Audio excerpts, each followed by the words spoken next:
Please find a quick seat and we'll be on our way.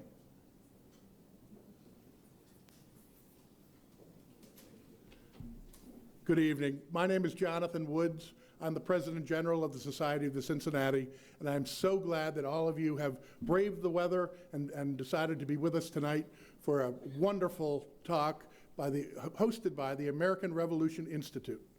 I'm going to be very unwordy tonight and say I'd like to introduce Dr. Chip Bragg, our History Committee Chairman, who will introduce our speaker. Chip?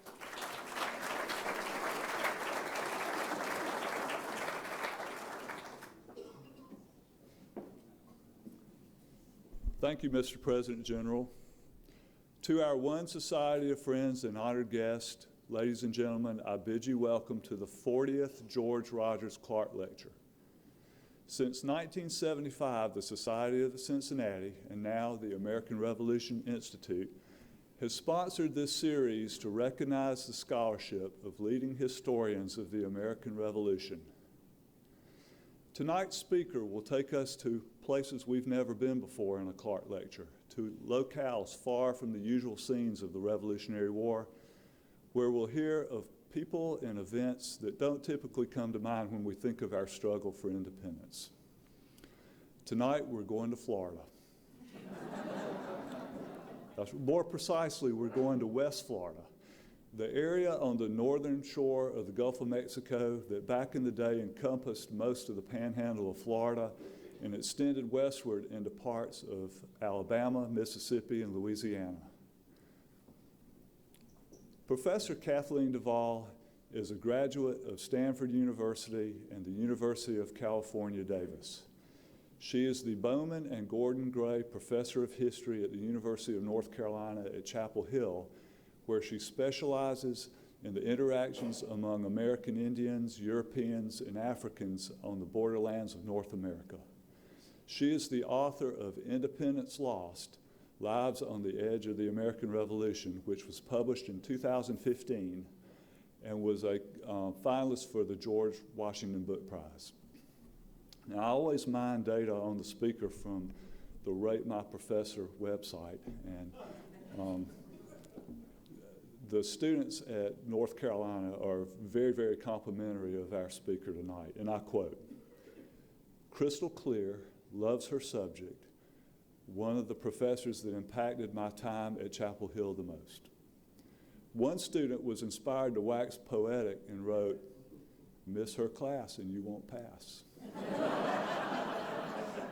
I did notice, however, that one word in particular trended in these evaluations, and that word was passionate.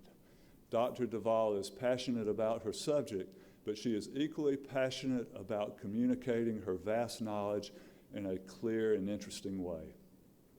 Tonight, ladies and gentlemen, we are her students, and that being said, without further delay, please join me in welcoming to our podium the 2018 George Rogers Clark Lecturer, Dr. Kathleen Duvall.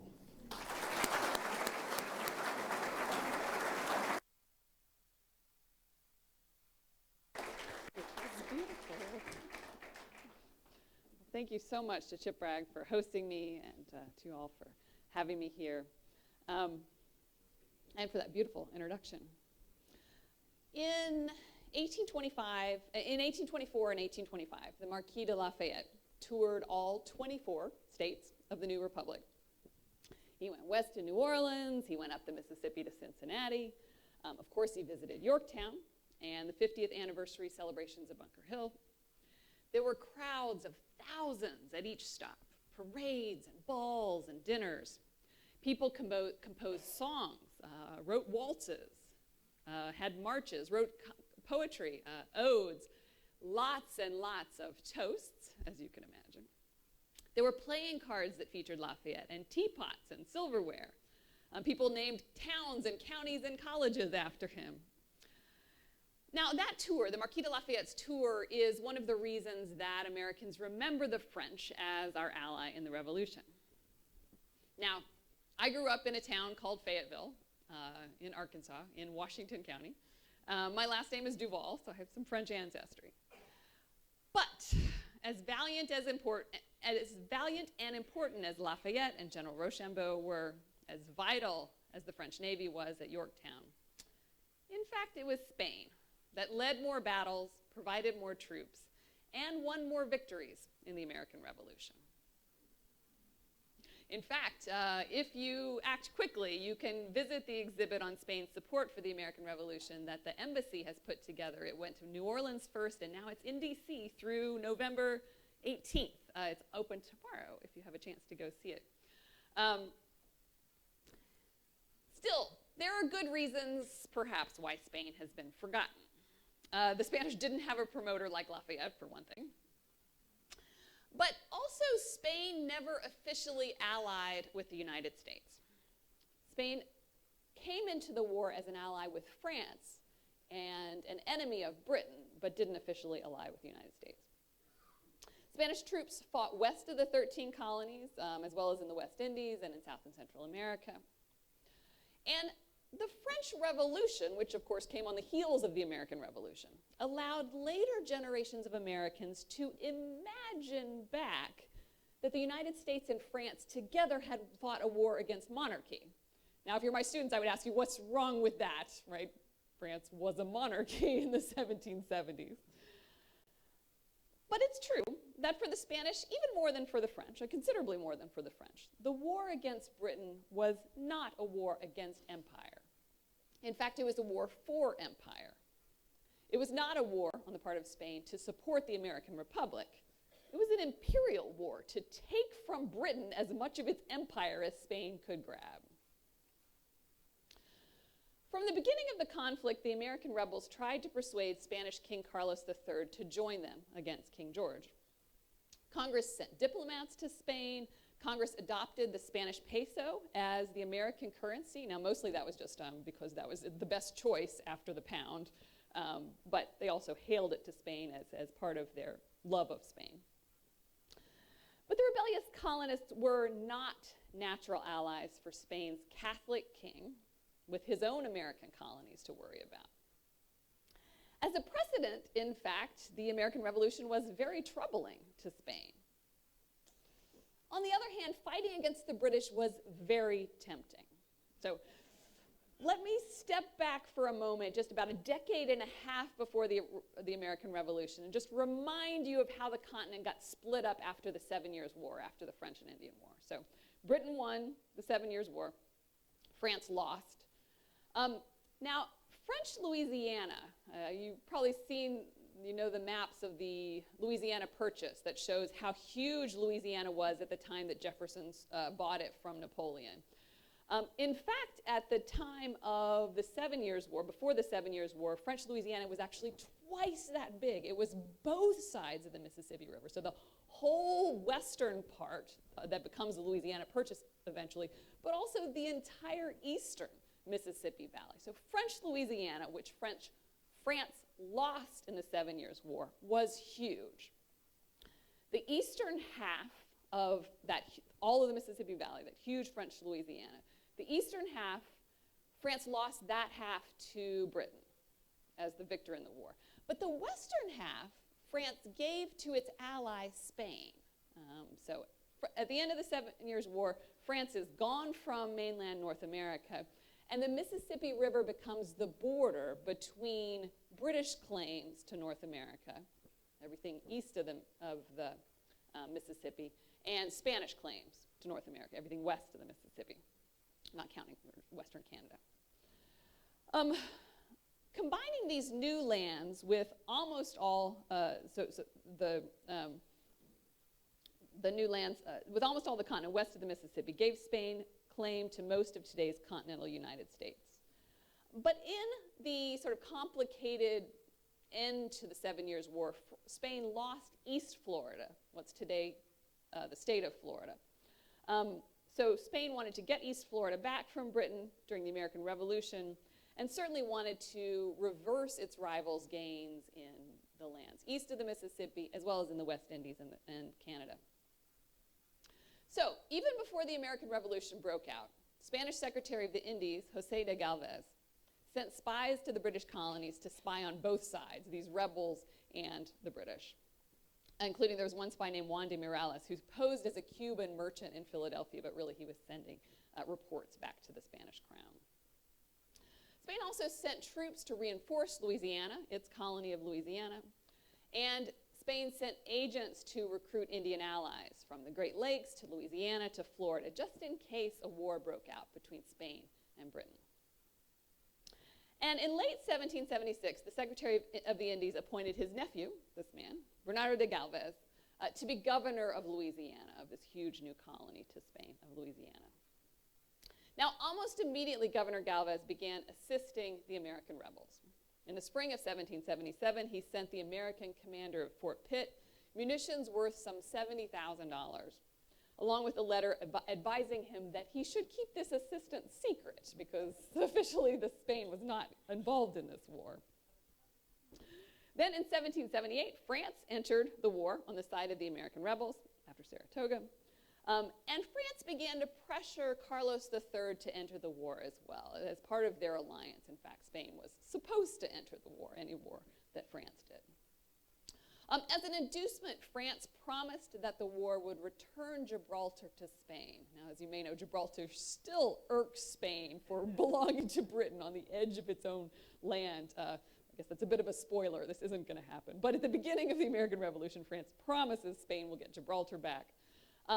And also France promised Spain that France would help in trying to make sure American settlers didn't come west and take Spanish lands, or lands that Spain thought of as Spanish. So in 1779, Spain officially entered the war against Britain as an ally of France.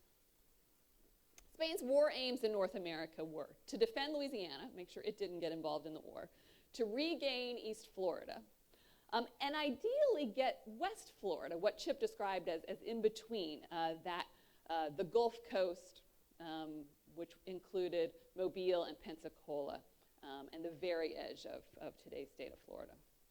Basically, to make the Gulf a Spanish lake. And Spain hoped, in its wildest dreams, to get as much land as possible between the Appalachians and the Mississippi. Spain basically figured, east of the Appalachians, that's going to belong to somebody English-speaking, whether it's these new rebels who become independent or they remain British colonies. That'll belong to some of them. But everything west of the Appalachians is up for grabs. The king had become entirely convinced that his empire could expand at Britain's expense. He wanted General Galvez General Galvez, based in New Orleans, to take quick action. So the king ordered the governor of Cuba to assist Galvez with, the king wrote, whatever land and sea forces it is possible to assemble in those dominions for an attack on Mobile and Pensacola, the keys to the Gulf of Mexico, as well as British posts on the lower Mississippi. The Americans, really just rebels at that point, when they got the news that Spain had entered the war, they were thrilled. Thomas Jefferson, newly elected governor of Virginia, wrote to Galvez, Spain's declaration has given us all the certainty of a happy issue to the present contest of which human events will admit. Jefferson can't write without flourish, right? There are many more words than that sentence needs, but it's all a big deal when Jefferson writes. Late in 1779, Congress appointed John Jay minister to the Spanish court. Jay sailed across the Atlantic, eager to seal an alliance between his government and Spain. But it turned out that the Spanish crown did not think much of this representative of rebellion, which basically is what they saw Jay as. They didn't officially recognize him. They didn't even at first receive him at court, so he just sort of hung around and tried to figure out what he was supposed to do. It was clear that Spain was fighting for its own interests, not for this upstart Congress. Now, at the same time, as soon as the king declared war, he promoted Governor Galvez to brigadier general and sent him orders to take West Florida, to move east out of New Orleans and take West Florida. Now, Britain had, at the time of the American Revolution, really about 26 colonies in North America, not just 13. There are the 13 that we think of, the 13 that rebelled. On the mainland also, there were the Canadian colonies that didn't rebel. East Florida and West Florida didn't rebel, and then West Indian colonies that didn't rebel. Now, East and West Florida were invited by Congress to join the rebellion. Congress very much hoped that they would become the 14th and 15th states. But these colonies were heavily subsidized by the British. In some ways, they had sort of the opposite feeling of the British crown to those most people in the 13 colonies, the feeling that the British actually supported them instead of taxed them, so took their profits. These colonies had a sparse European population. They were mostly Native Americans. And also they were occupied by sizable British garrisons, so the thought of rebelling against the British had a sort of immediate danger to it that it didn't in most parts of the 13 colonies. Therefore, they felt there was not much reason to rebel and not much chance of success. And the likelihood that East and West Florida would join the rebellion decreased over time because Loyalists fled from the Carolinas to the Floridas as the rebellion took over their homes. So, taking West Florida for Spain did not look easy. As I'm sure you know, and many of you know, you need more men to besiege fortifications than you do to defend them. And it wasn't clear that Galvez was going to get reinforcements for a siege of Mobile or Pensacola. The loyalties of Louisiana's majority French population were far from clear. Some of these French Louisianans had rebelled against Spanish rule in the New Orleans Rebellion only 11 years earlier. Hardly any people in Spanish Louisiana were actually Spanish. The Spanish had set up schools to teach young men the Spanish language, but still, by the time that the war broke out, by the time that Spain entered the war, most Louisianans spoke Spanish poorly, if at all, and certainly didn't identify themselves as Spanish. Just a few months before Galvez got the news that Spain had entered the war, he had written to his uncle that members of the New Orleans Cabildo, which was Louisiana's council, were claiming, this will sound somewhat familiar, were claiming imaginary rights in governing Louisiana. This body, Galvez wrote, composed of French individuals, maintains a spirit of rebellion and hatred for the Spanish nation, which they cannot hide. It seemed that he might have a rising rebellion for local rule right there in his own colony. Galvez despaired that he had been working to convert these French people to Spanish rule for more than 2 years, but without success. How would he lead these people into battle?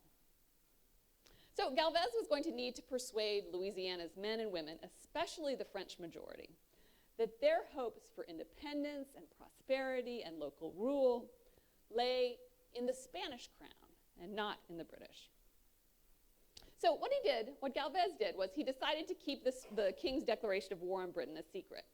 He sent orders to his commanders out in the posts on the frontier to send him lists of male inhabitants who could be called into service if war came. He told them not to tell them they were doing that. He started improving New Orleans' defenses, secretly trying to amass vessels that could transport troops without anybody quite knowing. He invited Choctaws and Chickasaws and other Indians to New Orleans to urge them not to support the British. Most British and Spanish officials felt if Indians in the Mississippi Valley were going to get involved in this war, they were more likely to side with the British than with the Spanish.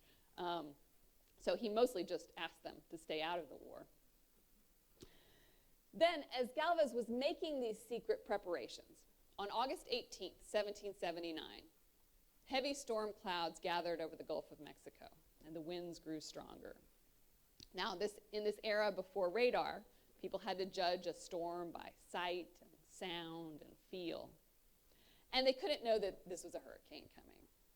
It had been circulating in the Gulf for days as it grew to hundreds of miles across with winds of over 100 miles an hour. As the storm surged, it wrecked several ships in the lower Mississippi. And after landfall, in the space of only 3 hours, the hurricane had demolished houses in New Orleans and the surrounding countryside. It had destroyed the harvest. It had killed livestock. And it left the city, as Galvez described it, the most pitiful spectacle imaginable. Now, a hurricane, of course, is devastating under any circumstances. And this one could doom Spanish prospects in the war.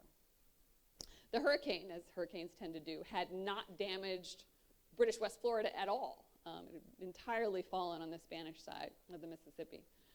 whereas New Orleans had lost the ships that were supposed to protect it and had focused New Orleanians on repairing their city. So it wasn't clear that Galvez was going to get them to abandon their cleanup efforts to work and fight for the glory of Spain, something they really weren't that committed to even before the hurricane. So only 2 days after the hurricane, Galvez addressed the discouraged inhabitants of New Orleans from the Place d'Armes, which is today's Jackson Square in the French Quarter. He had married a local Frenchman, so he probably wisely had her by his side as he spoke to the French, and he spoke French himself. He announced that Spain had recognized the independence of the United States. But he hid the truth. He didn't completely admit that Spain had declared war against Britain. He said, there is still peace, and Spain wants to keep the peace as long as England doesn't break it. But he said, New Orleans is in danger. He said the British might start hostilities with us just as they did with the French. Galvez also told them that the mail from Spain had brought him a promotion to brigadier general. And he told the crowd that he was sort of weighing whether to accept this promotion or not. And the crowd's kind of like, what? He's young, he's brave, he's ambitious. What would he refuse this promotion? Galvez assures the people listening to him that even without swearing an oath to the king, he said, I would shed the last drop of my blood for my sovereign. But he says, I'm not sure I can give the oath that this promotion requires, given the unfortunate state of the colony with the few troops that I have. He said, this would surely be a hollow oath unless the people of Louisiana promise me to fulfill it.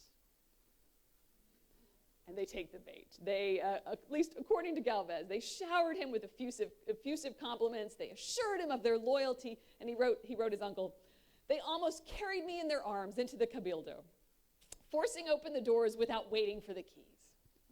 Inside, he said, they hailed me with the greatest acclamations of joy and promised me they would sacrifice their lives in service to the king and do the same with their property. So it worked. 8 days after the hurricane, the city's still a mess. Galvez rode out of the city alongside his officers with his regulars and militia beside him to recruit more followers in the French and American Indian communities north and west of New Orleans. Now, a little bit later, the morning of September 9th, 1779, Galvez was addressing another crowd, not far from the British post of Manchac. Manchac was right on the border, on the Mississippi, on the border between Spanish Louisiana and British West Florida. So sort of the closest British post that the Spanish could attack. So they're close to the British post. There are 600 militiamen in the crowd by this point, including French-speaking Louisianans, British refugees, immigrants from the Canary Islands, members of the free black and mixed race militias. There are about 500 regular Spanish troops, plus 20 light cavalry. They were joined by 160 Indians of the lower Mississippi, including Homas, Six Towns Choctaws, and Alabama Indians. And 7 Americans marched with them under an American battle flag. Once Galvez started to speak to the troops, his interpreters conveyed the startling news that he had kept secret. The king of Spain, had not just recognized the independence of the United States, he had declared war on Britain, and he expected the people of his empire to do their part. A roar of appreciation broke out. The men followed Galvez as he lifted his saber and turned his horse toward British Manchac. Now, it was an easy conquest that day. The British commander of Manchac, Alexander Dixon, had actually already evacuated the post and set up his defenses at Baton Rouge, 50 miles north to the northwest. Now, the reason Dixon moved to Baton Rouge was that it was a much more defensible post. Spanish scouts reported back to Galvez that the tall earthen fort at Baton Rouge was protected by a ditch 18 feet wide and 9 feet deep and a stockade of sharpened vertical stakes. Now, Galvez knew that he did not have enough provisions for a long siege. But on the other hand, he didn't want to risk losing a lot of men in an assault, as he wrote, considering that most of my small army was composed of inhabitants, and that any setback would cover the colony with mourning. So the militia supported him now. They were enthusiastic to fight behind him, but they and their families could easily change their minds once casualties began. Now, George Washington knew this lesson very well. Militias could be extremely useful if used wisely. They were considerably better fighters when defending their homes than when sent off someplace that they didn't care as much about. Galvez wrote his uncle, "I am certain of their goodwill, but your excellency knows very well that one cannot count on them, because as war is not their profession, they do not wage it with enthusiasm, and always have in mind, in view of the danger, the consideration of their family." I think that's a really astute observation of how you inspire men who aren't professional soldiers. In addition, Galvez knew that Spain was going to need these men and their families for the future of Spanish rule if Spanish Louisiana was going to be a viable colony, and he knew that Spanish immigrants were unlikely to come to this place far from the center of Spanish colonialism. These people were going to need, he was going to need their support, and they would be the people of Spanish Louisiana in the future. He explained his thinking, "In every action that I fear will be bloody, I do all that is possible to conserve the lives of militiamen, who are fathers of families which comprise half of the colony. In these we have hope of the future." So he thought over what he didn't want a long siege, but he didn't want a dangerous attack that he might lose a lot of men to. So he chose deception. So around Baton Rouge, there was an ideal place for establishing batteries to attack the fort. It was where the forest grew a bit close to the fort. So to that spot, after nightfall on September 20th, Galvez sent a detachment of Alabama Indians and white and black militia. And their orders were to look and sound busy. So they did some digging, they did some hammering, they occasionally fired a gun. So the British noticed them, right, and started firing on these decoys, as they were, while on the other side of the fort, in a just sort of slightly less advantageous but still somewhat hidden spot, enslaved laborers were digging real trenches. They built up dirt to form a protective parapet. They mounted cannons. Now, during the night, the British within the fort at Baton Rouge heard some of the hammering, the real hammering going on, building the wooden platforms to mount the cannons on. They realized their mistake and they changed the direction of their firing. But the earthworks were completed by then. They sheltered the Spanish from British fire. And once the sky began to lighten on the morning of September 21st, Galvez ordered his artillery to open fire. After 3.5 hours, the Baton Rouge fort was in such bad shape, the Dixon surrendered. In surrender negotiations, Dixon agreed to give up Natchez as well, which was farther up the Mississippi, because it would be completely cut off, and he figured he might as well give it up too. After a day to bury their dead, 400 regular British troops and about 100 militia paraded out of the British fort. The regular troops surrendered their arms and became prisoners of war, while the militia returned home on the promise not to fight Spain anymore. Now, about this time, good news had arrived in the Spanish camp that 3 war sloops and 4 transports had arrived from Havana with 650 regular troops and provisions and supplies. Now, even with these reinforcements, the Spanish forces were relieved not to have to win Natchez, to take Natchez. It sat high up on a bluff above the Mississippi. Eventually, the Spanish probably could have starved the people out, but the effort would have meant tying up its resources and causing damage and outrage to the people they hoped to incorporate in the Spanish Empire. Now, as Spain's ambitions are growing to take West Florida, they're thinking they will be able to bring British people into the Spanish Empire as well. Following on these victories in the early month of 1780, Galvez led his naval and land forces against the British fort at Mobile.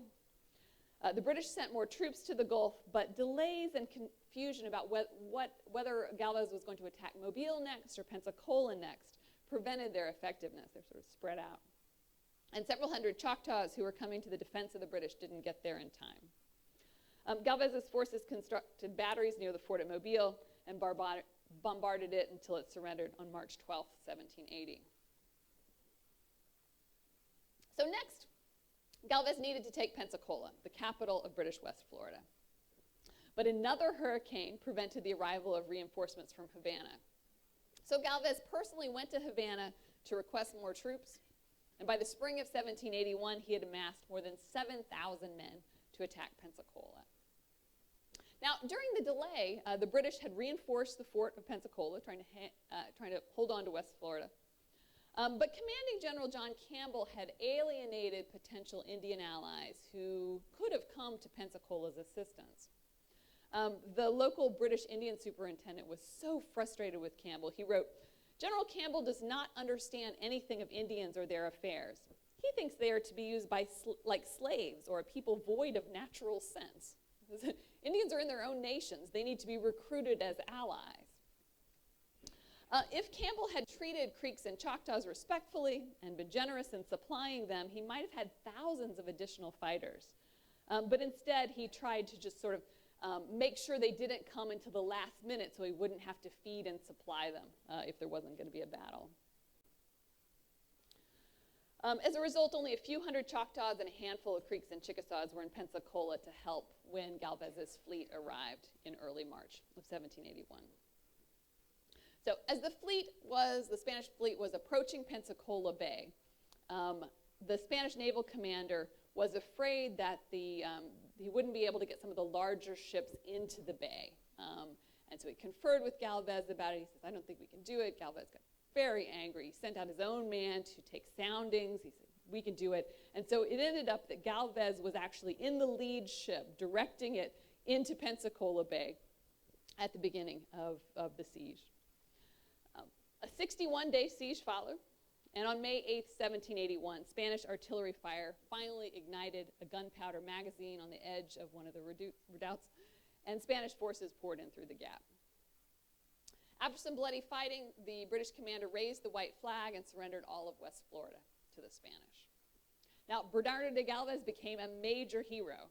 King Carlos awarded him with the title Conde de Galvez, Count of Galvez, and the commendation read, "To perpetuate in your posterity the memory of the heroic action in which you alone forced your entry into Pensacola Bay." Him on the front of that first ship. It's actually, there's even a tiny picture of him on a ship on the coat of arms that he gets from the king. "You alone forced your entry into Pensacola Bay. You may put as a seal in your coat of arms the motto, Yo solo, I alone." There's actually a statue of Bernardo de Galvez here in D.C.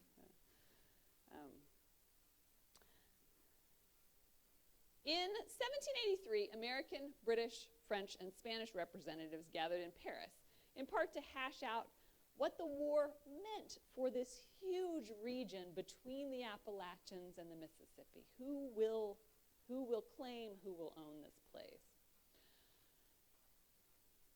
Now, Spain's claims stretched from the Pacific to about Chip's house in Georgia. And from the Gulf up to the Great Lakes, besides everything south of the Gulf too, right? From the Gulf to the Great Lakes. Now, the claims to the Gulf Coast were pretty secure for Spain. They had won actual battles there in the lower Mississippi, Mobile, and Pensacola. Its claims to north of there were a little slipperier, a little more slippery. They rested on that at one point some Potawatomi Indians had gone into St. Louis and persuaded some militiamen to go with them to Fort St. Joseph, which is a British fort in Michigan. They managed to take it pretty easily because it wasn't really very defended. So Spain counted that as in the name of Spain because French-speaking Spanish militiamen were part of it.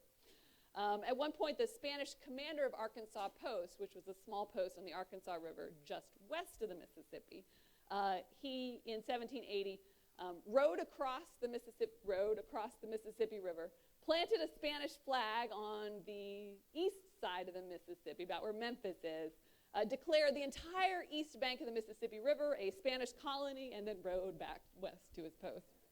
So those are Spain's two big points in its favor. But the ambitions of the United States to the west were even less reasonable looking in 1783. The Continental Army's victory at Yorktown had come with massive assistance from European allies.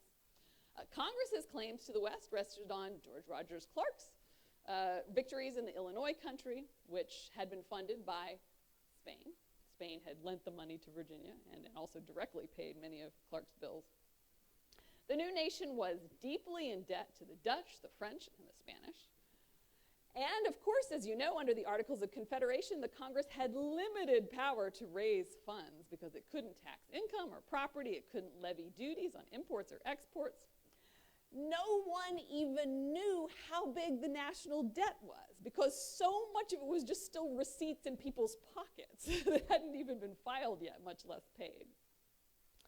Indians from the Ohio Valley at the time were raiding the western parts of the states from Tennessee to Pennsylvania. And these Indians were still armed by Britain, which was still manipulating out of Canada. In fact, most of this disputed region between the Appalachians and the Mississippi actually had never been controlled by Europeans at all, but was in the hands of Creeks and Shawnees and many, many other powerful Indians. So, in Paris in 1783, France proposed a compromise. So you have to sort of geographically see this in your mind. Compromise that France proposed was that Spain would get the Floridas, which it had won West Florida, but it would get the Floridas and everything from the Gulf north to the Tennessee River. So basically the present-day states of Alabama, Mississippi, and far western Tennessee. The United States would get sort of middle slice between the Tennessee and Ohio rivers, what's now basically Tennessee and Kentucky. And then Britain would get to keep everything north of the Ohio River, Ohio and the whole Great Lakes region, because of course Britain is there at this treaty making as well. In fact, what happened was the United States and Great Britain made a separate peace, and Great Britain yielded to the United States everything between the Atlantic and the Mississippi, from the Great Lakes to Spanish Florida, as the treaty wrote. Britain sort of threw up its hands like, however you want to interpret that, you all fight it out. We're done with that whole part of this continent. The United States interpreted that wording as everything but the very southernmost sliver of the Gulf Coast and the present-day state of Florida. Spain, needless to say, did not agree. Now, early in the war, Americans had imagined very happily sharing this continent with Spain. In 1778, Virginia Governor Patrick Henry assured Galvez that the United States had more land than can be settled for many ages to come. After the siege of Pensacola, Congress hung Galvez's portrait, very similar to this portrait, in a place of honor in the room where Congress met. Soon, though, congressmen moved the portrait to a less public wall in the house of the president of Congress, perhaps because they were talking about things they didn't want him to hear. And then it was mysteriously lost for a long, long time. Today it's back in Congress, but only within the last few years. But in the 1780s, during the war, Congress was after the war, in this decade after the war, Congress was more worried about Spanish ambitions on the continent than grateful for Spain's help. And it's hard to believe this today when we know the United States is going to do what it does. But in fact, there was a lot for Congress to be worried about in Spain's ambitions. Spain had joined this war to extend its empire, and it seemed to be working. To Spain, the American states were obnoxious, but weak and poor, as their continuing debts to Spain showed. Spain believed it could keep the United States in place as a dependent, really. Now, impatient with the Americans' repeated insistence on their interpretation of the Treaty of Paris, King Carlos in 1784 closed the port of New Orleans to American and British traffic and forbade both from navigating the Mississippi. He explicitly declared that the Treaty of Paris between the British and the Americans had no right to do anything about Spanish territory, in which he said all of this area was. So, questions of the West were not settled in 1783. And in fact, some Americans believed in the 1780s that they might be better off outside the United States. Americans who sought land and markets in the West, as many, many of them did, were likely to award their loyalty to whatever political entity could help them raise and sell their crops and support their families. George Washington knew this. He said in 1784, "The western states stand as it were upon a pivot. The touch of a feather could turn them either way." For example, part of the state of North Carolina lay west of the Appalachians. North Carolina and Virginia both had sort of claims to long, long states stretching west. And settlers who had moved west of the Appalachians and were technically part of North Carolina, they blamed the state of North Carolina and Congress for not protecting them from Indians. They were going west and settling on lands that belonged to Indians, right? But they thought Congress and North Carolina state should protect them. And they also blamed politicians in the East for not getting them access to the Mississippi and New Orleans that Spain had cut off. These North Carolinians in 1784 declared their independence from North Carolina, and they constituted themselves as the state of Franklin. If they named themselves after Franklin, they would seem American and not North Carolinian. People in Franklin and other western settlements had many of the very same problems that the British colonies had had under Britain, including insufficient representation in faraway legislative bodies. The east coast of North Carolina seemed as far to these western North Carolinians as London had to people in Philadelphia during the Revolution. And the sense that they received little benefit from those who claimed them. In fact, during Franklin's deliberations about whether to secede from North Carolina, one of the delegates to the convention took out of his pocket a copy of the Declaration of Independence and said, "Look, each one of these things that Thomas Jefferson complained about King George, that's exactly what the state of North Carolina is doing to us now, and that's why we need our independence." But they couldn't stand alone, and that's where Spain came in. If the American Republic couldn't provide markets and protection from Indians, maybe an empire could. Some Americans imagined creating small, independent republics that would ally with Spain or even become colonies, somewhat self-running colonies within the Spanish Empire.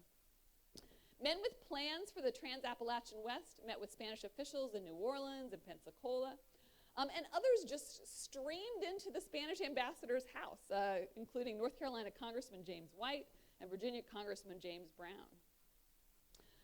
Brown. Spanish officials eagerly welcomed these offers, maybe forgetting that rebellious citizens were unlikely to become dependable subjects.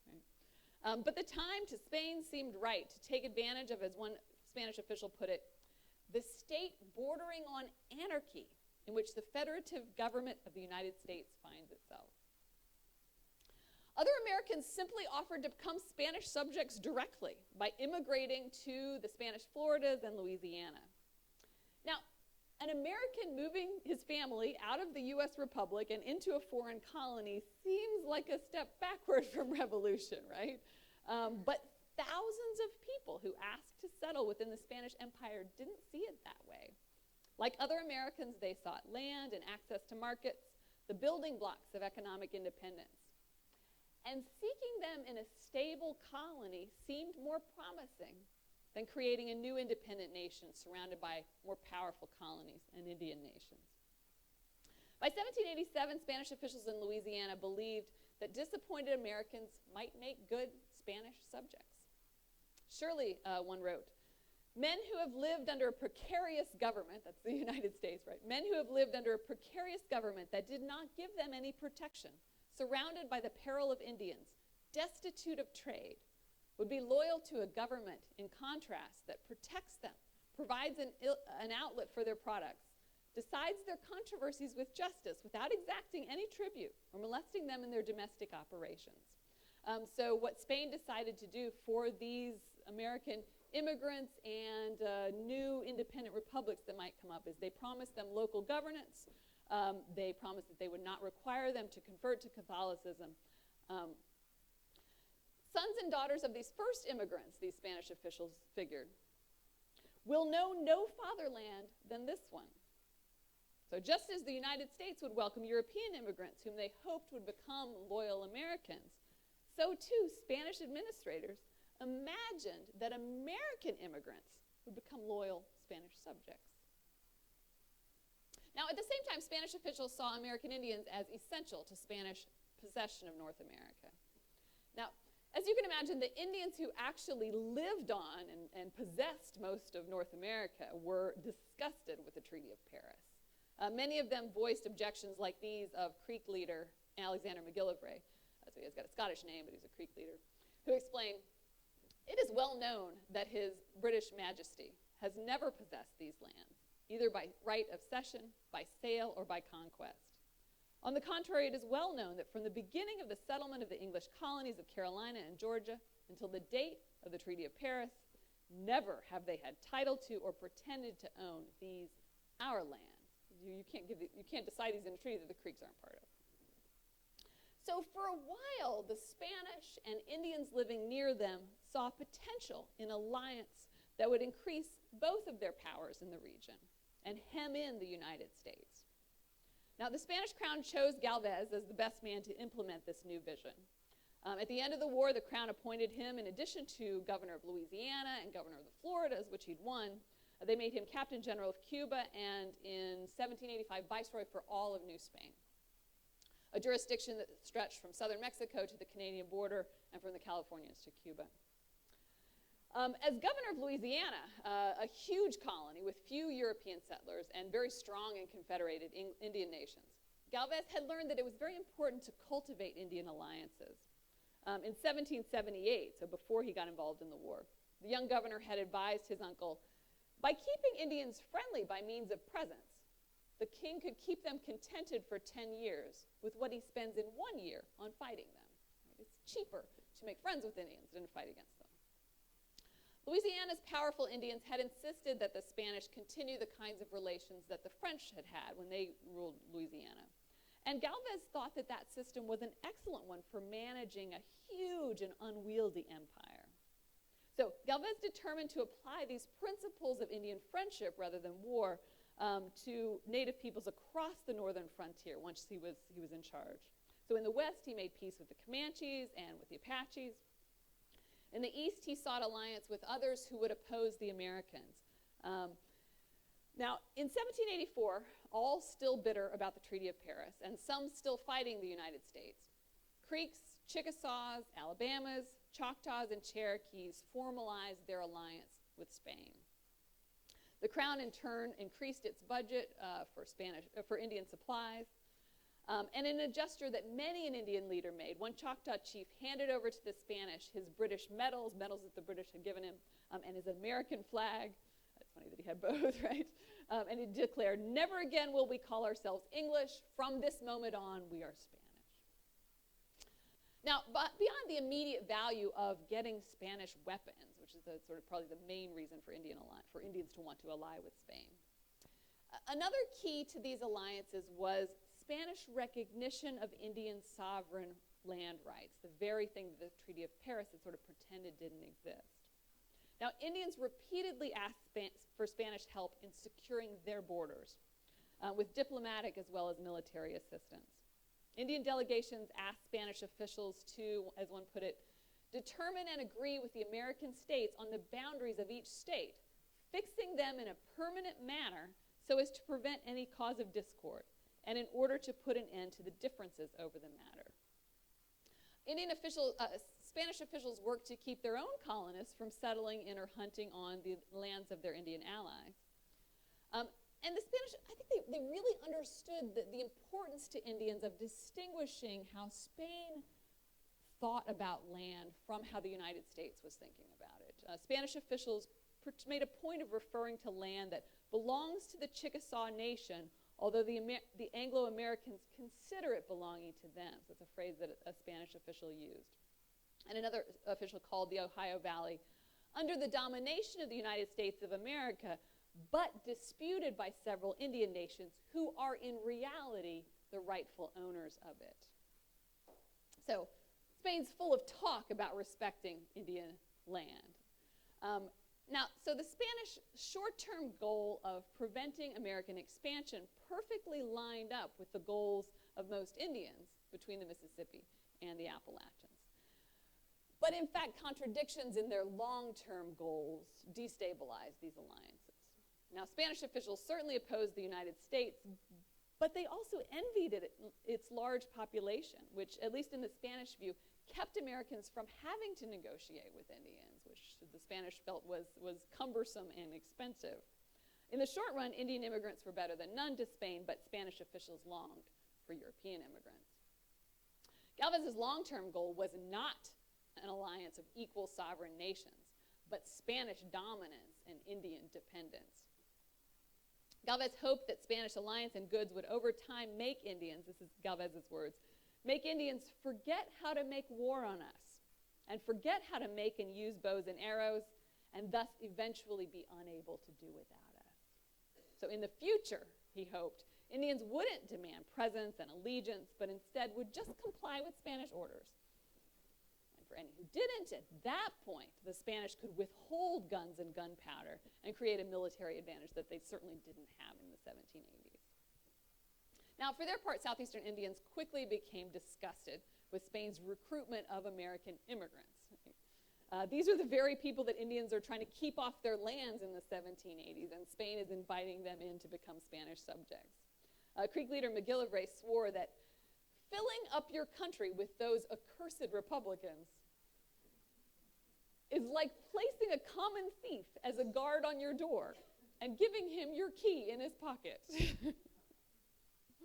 Creeks were flabbergasted that Spanish officials could believe, as one Indian said, that a set of men who so wantonly throw away their natural sovereign can be serious in placing themselves under the government of another. They threw off the British king, right? What makes you think they're going to be good Spanish subjects? So Indians knew better than to put all their eggs in the Spanish basket. Those in reach of the Great Lakes continued to trade and conduct diplomacy with Britain. Although the Chickasaws pledged peace and exclusive trade with the Spanish, in fact, in 1783 and again in 1786, Chickasaw delegates signed treaties with Virginia and with the United States in hopes of keeping squatters off of Chickasaw land. Indian diplomats used multiple alliances to frighten their allies.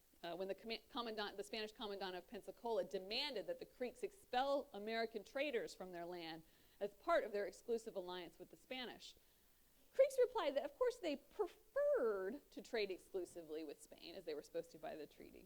But, they said, if the Spanish governor doesn't answer our expectations, I shall be very sorry that I shall be obliged to take the American offers. Like the Spanish, Chickasaws, Creeks, and Indians, and other Indians did what they could to protect their own interests in a situation that was becoming rapidly more perilous. So, to wrap up, the map of the continental United States today so neatly spreads from east to west that it would be easy to imagine that it was the country's manifest destiny to stretch from sea to shining sea. But these are concepts from later in the 19th century. Francis Scott Key's 1814 Star-Spangled Banner doesn't have any lines like that. In fact, he was hoping just to hold on to Baltimore. Much more likely than what we ended up with, a continental United States. More likely was a patchwork of European colonies and sovereign nations. There could be Spanish colonies, British Canada, the 13 states together or maybe separately, multiple Indian nations, maybe a pan-Indian confederacy that was growing in the Ohio Valley, other newly independent colonies. There could be free black colonies under the Spanish or British realm, some of which rose briefly and were put down. Whatever the configuration, in the 1780s, it seemed that despite the changes of war, multiple sovereignties would continue across North America as different kinds of people continued to ally or fight for what they saw as their independence and opportunity. And Spanish officials assumed that many of them would actually choose incorporation into or alliance with the Spanish Empire. Any worries that the Spanish monarchy had at the start of the war about the American Revolution being a threat to empires seemed disproven. Galvez's victories and success in inspiring loyalty among French and even British colonists in what was now Spanish Louisiana promised a strong and growing Spanish presence in North America. At the same time, Spanish troops successfully put down rebellions in Spain's own empire, including the Tupac Amaru rebellion. And in Europe, independent republics seemed to be a dying breed. The independent states of Geneva, Sweden, Poland, and the Dutch and Venetian republics all were proving too unstable to remain independent, much less republican, while parliamentary reform had failed in England and Ireland. Now, the Spanish couldn't see the future. All of those signs actually were not pointing in the direction that the future was actually going. But they couldn't see the future, and so the 1780s seemed like a good time to have an American empire.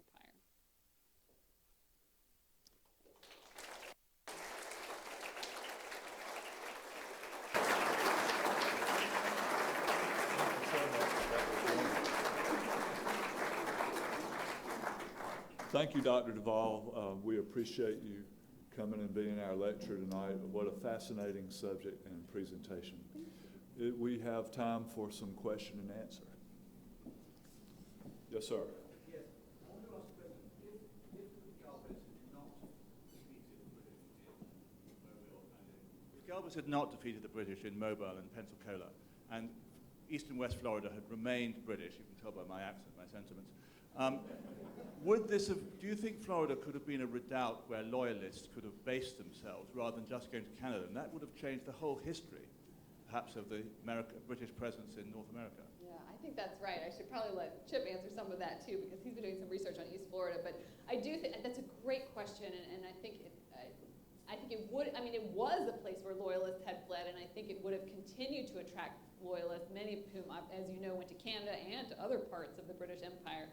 I think many of them would have chosen the Floridas instead. And Spain thinks, as I was talking about today, Spain thinks for a while, for a decade or so, that it's going to make these into real viable colonies, and they'll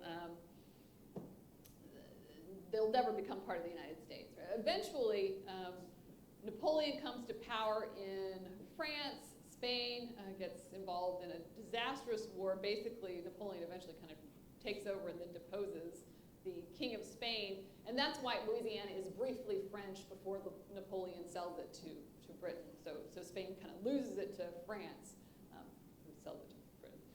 Of course, all of that is different if the Floridas are British, and I think they would have been militarily stronger and yet had some of the same ambitions and capabilities of allying with Indians that Spain had. I think both empires were better at Indian alliances than the United States was. So yeah, I think the history could have been quite different, and we could have ended up with the Floridas still being, maybe not still being British, but being more like their own country, being more like Canada. Or well, anyway. Next question. The lights are bright up here, and I can't read it. Yes, sir, John.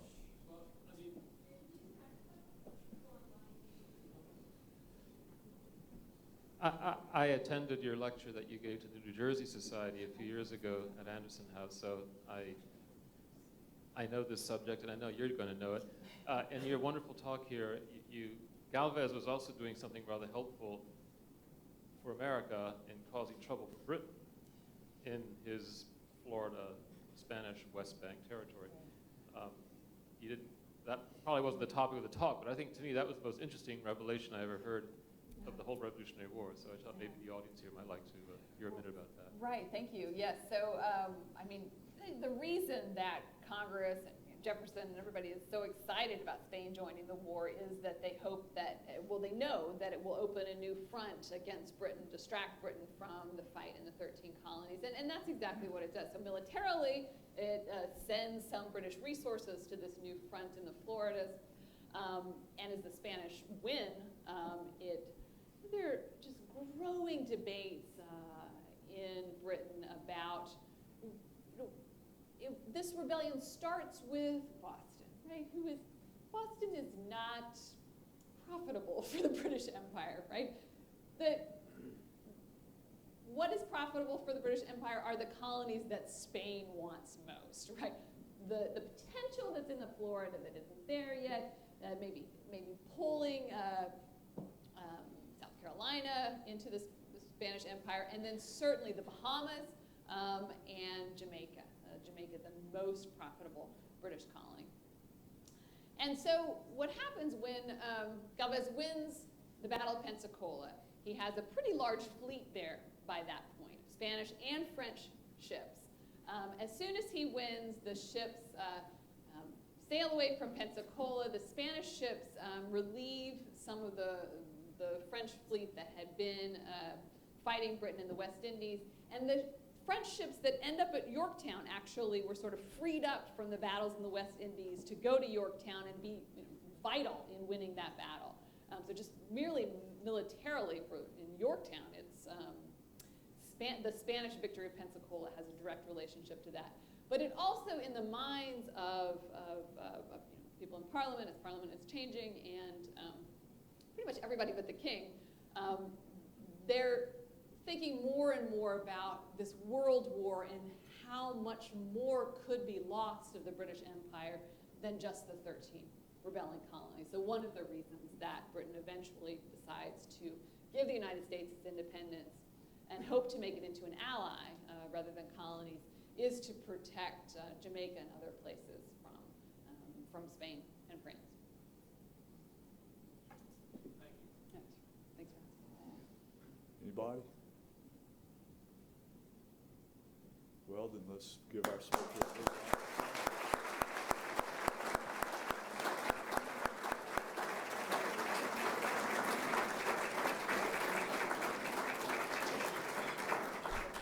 Mr. President General, I assume the next order of business is to adjourn to Anderson House? It is indeed, sir. Okay. Cocktails and a buffet dinner. Thank you.